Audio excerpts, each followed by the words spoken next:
Le contexte dans lequel nous évoluons est certes difficile, mais c'est une saison qui va passer. Nous ne devons pas perdre espoir. C'est la raison pour laquelle le Bara doit continuer. Aujourd'hui encore, il sera question de rêve, de courage et d'abnégation. Bonsoir à tous et bienvenue dans Yabara.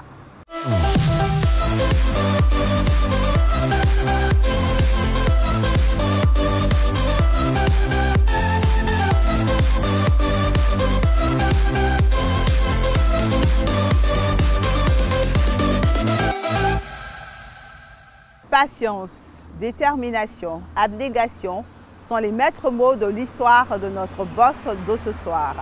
Directeur technique dans un cabinet d'opticien de la place bien connue, il perd son emploi dans des conditions difficiles. Un coup dur qui ne l'amène pourtant pas à abandonner son rêve et sa passion.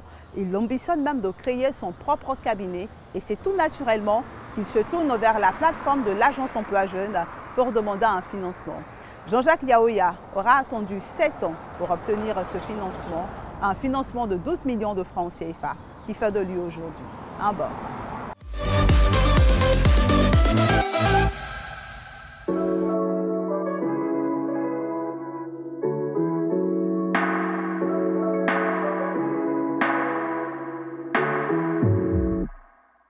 Je suis Jean-Jacques Yaoya, opticien lunetier. Tout est parti à partir de la crise post-électorale. J'étais responsable technique d'un cabinet, d'un grand cabinet de la place. C'est comme ça que j'ai dû supprimer mon projet, j'ai nourri mon projet. Et à l'époque, c'était à l'EFNJ. Je suis parti discrètement, je suis parti jusqu'au bout, j'ai déposé mon projet. J'ai croisé les experts, c'est arrivé au comité de crédit, mais le financement tardait. Je croyais, mais le financement tardait. Après, la structure a été dissoute. L'État a eu à mettre ensemble, à l'époque, toutes ces structures-là, le FNJ, en une seule structure qui était l'emploi jeune rattaché au ministère de l'Emploi jeune et puis la jeunesse. Voilà. J'ai relancé mon projet et j'étais toujours dans la structure où je travaillais. Les choses avaient commencé à se compliquer. Je dirais que c'est salutaire ce financement parce que c'est tombé à un moment où je n'espérais pas, mais en même temps, c'est tombé à un moment où je venais de perdre mon emploi. C'est bien de travailler pour les autres, mais arrivé à un moment, il faut chercher à voler de ses propres ailes. Dans la vie, généralement, moi, quand je lui donne une vision, je lui donne le moyen d'aller jusqu'au bout. Je crois, même quelles que soient les difficultés, j'y crois. Et je crois que c'est ce qui a payé. J'ai cru à mon étoile, j'ai cru au financement, j'ai cru, et particulièrement j'ai cru au gouvernement.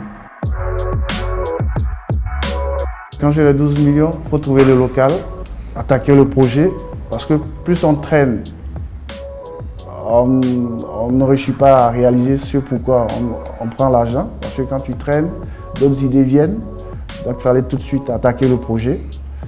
Et Dieu merci, j'ai trouvé le local.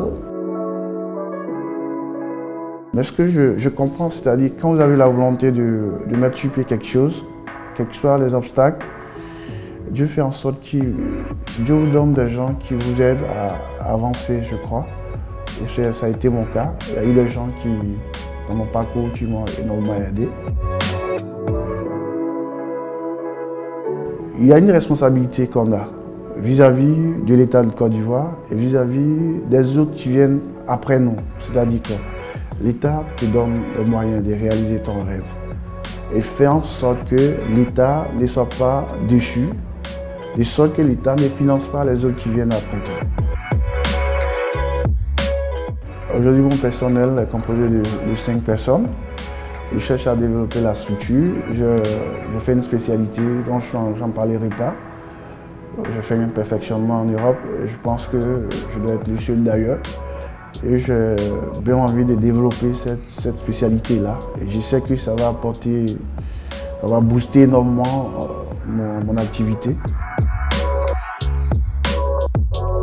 Voilà, ce que je voulais dire à tous les jeunes qui veulent entreprendre ou qui sont porteurs de projets, je voulais leur dire d'abord d'avoir foi. Il faut avoir la maîtrise de ce qu'on veut faire, avoir foi en ce qu'on veut faire, et puis croire, voilà, croire à la chose qu'on veut mettre sur pied. Et puis croire énormément aussi au gouvernement, puisque c'est le gouvernement qui est le dernier maillon. Croyez en vous, croyez au gouvernement et restez ferme dans votre conviction d'aller de l'avant et de réaliser votre rêve, parce que c'est le plus important. Comme quoi, dans la vie, il ne faut jamais perdre espoir, il faut toujours persévérer. Bonne nouvelle, l'agence Emploi Jeune vous ouvre aujourd'hui ses portes. Comment accéder au financement de l'État? Vous êtes porteur d'un projet de création ou de développement de votre entreprise, vous avez entre 18 et 40 ans, en Côte d'Ivoire, vous remplissez les critères pour être considéré comme jeune entrepreneur. À ce titre, vous pouvez bénéficier de l'encadrement de l'agence Emploi Jeune. Cette structure du ministère de la Promotion de la Jeunesse et de l'Emploi des Jeunes est chargée de vous accompagner dans la bonne structuration de votre projet. Elle met en place tout le mécanisme d'installation et de suivi de votre activité, en y incluant le financement. Vous avez le dispositif de l'agence Emploi Jeune justement qui est conçu de sorte que la prise en charge du jeune se fasse en amont. Donc depuis l'idée d'entreprise, comment est-ce qu'on en arrive à l'idée, comment est-ce qu'on teste donc, son marché, comment est-ce qu'on formule son business plan, son plan d'affaires. Et puis bien entendu il y a donc la dimension du financement. Et puis, il y a également l'accompagnement post-financement. Nous allons nous assurer que le jeune il a du répondant pour pouvoir conduire son projet. Il a donc une formation, il a donc une expérience qui lui permet de conduire au mieux son projet, qui lui permet de conduire à bien son projet. Le financement, une fois acquis, l'agence Emploi Jeune s'assure que l'argent octroyé serve effectivement à la mise en œuvre du projet de création ou de développement d'entreprise. Le crédit est donc donné par tranche, non pas directement aux jeunes entrepreneurs, mais plutôt aux prestataires et autres fournisseurs, sur présentation de factures pro forma. Nous allons nous assurer que le marché il est porteur, qu'il y a une demande en face et que bien entendu le produit ou le service qui est proposé par le promoteur va donc dans le sens des besoins du marché. Et puis donc en définitive, nous allons apprécier, puisque c'est des crédits que nous faisons aux jeunes en lien avec le système financier. Donc l'agence Emploi Jeune travaille avec les partenaires financiers que sont les banques, les assurances, microfinances. Donc nous allons nous assurer que les prêts que nous faisons aux jeunes pourront être remboursés bien entendu à partir de l'activité qui est financée. Des épices moulues made in Côte d'Ivoire, c'est ce dont il sera question dans la rubrique Y croire. Aka Diané, le concepteur de ces épices, a abandonné en 2016 un travail très bien rémunéré pour se lancer dans une aventure totalement incertaine, un domaine inexploité. Et c'est plutôt une réussite, puisqu'aujourd'hui, son entreprise propose une dizaine de produits.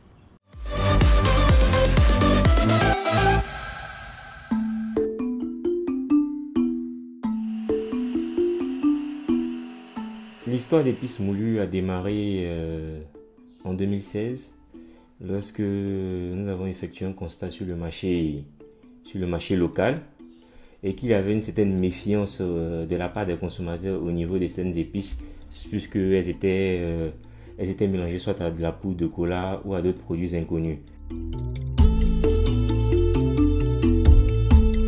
Après 3 ans, nous avons beaucoup de demandes également, que ce soit sur le marché local et même également sur le marché international. Mais nous travaillons beaucoup plus avec les clients sur le marché local. Et 3 ans après, nous avons commencé avec 2 produits. Aujourd'hui, nous sommes à une dizaine et les produits se comportent bien. Notre seul secret, c'est le travail et la qualité également de nos produits. Et nous misons également beaucoup sur l'innovation. Aujourd'hui, Épices Moulues, c'est 4 employés, y compris moi-même.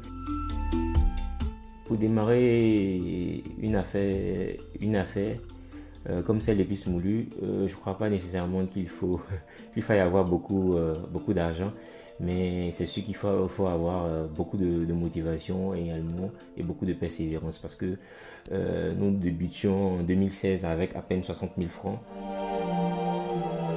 Très souvent, on a envie de céder au découragement parce qu'on n'a pas toujours les soutiens qu'il faut. Mais après, Il faut savoir ce qu'on veut et puis il faut se battre également parce que lorsque vous démarrez, c'est pas toujours facile. Voilà, j'ai démarré avec un chiffre d'affaires de 25 000 francs par mois. Aujourd'hui, c'est essentiellement des problèmes d'emballage pour les nouveaux produits d'innovation que nous voulons lancer qui ne sont pas soit disponibles en Côte d'Ivoire et même en Afrique. Donc il faut se tourner du côté de la Chine ou bien du côté de l'Europe. Et donc alors que ces technologies-là coûtent assez cher, donc nous sommes obligés de travailler de manière artisanale. Donc il y a également les outils dont nous avons besoin également pour travailler.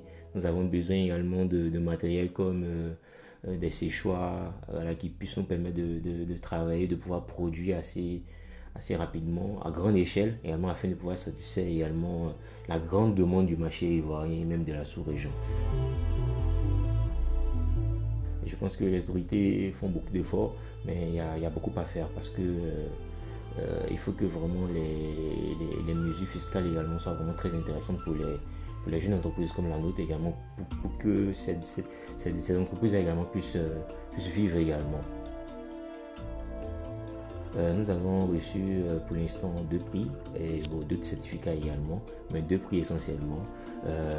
Le premier lors d'un programme de formation qu'on appelle OSDP, Orebi Student Program Development, voilà, dont nous avons présenté notre projet et ça a été le premier prix.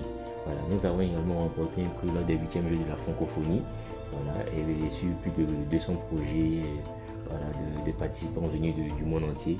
Voilà, nous avons pu tirer notre épingle du jeu en étant lauréat pendant ce concours. C'est possible d'être ivoirien, d'être jeune et de pouvoir réussir dans les affaires ici en Côte d'Ivoire.